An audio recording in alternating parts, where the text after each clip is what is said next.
A true soldier fights not because he hates who is in front of him, but because he loves who is behind him. A true soldier fights not because he hates who is in front of him, but because he loves who is behind him. Gilbert Chesterton. When I read that, and I'm no soldier, mind you, when I read that, I thought about how there's so many battles, so many fights that we all take on, right? And I was thinking to myself, you are in a battle that is unique because no one else in your family has fought this fight before.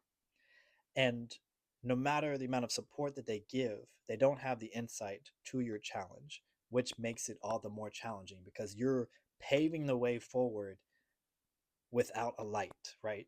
You're kind of creating step by step, just slowly, just kind of like touching the ground and wondering if it's is that a puddle or is that the ocean? Am I going to fall into my death, or is this a safe step for me to take?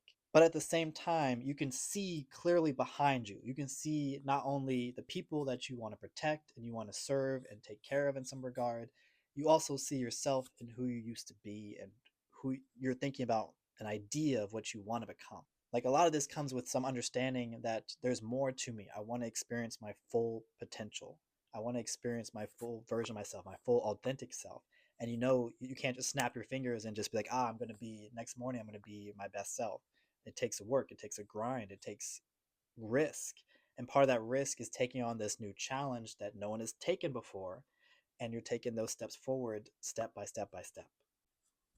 And at the same time, what keeps you moving forward, in addition to finding your own full potential, is again thinking about the people behind you. Like when it gets really, really hard and you're like, you have negative thoughts like, do I really need to achieve any more than this? Like, it doesn't really necessarily sound negative. It's like, I've done good enough. I've done some work. I made some progress. Is this good enough?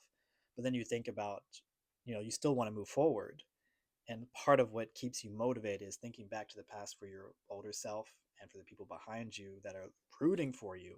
Like, maybe I can take a rest and I can keep moving forward, even when it gets hard, even as I get closer and closer to accomplishing this goal.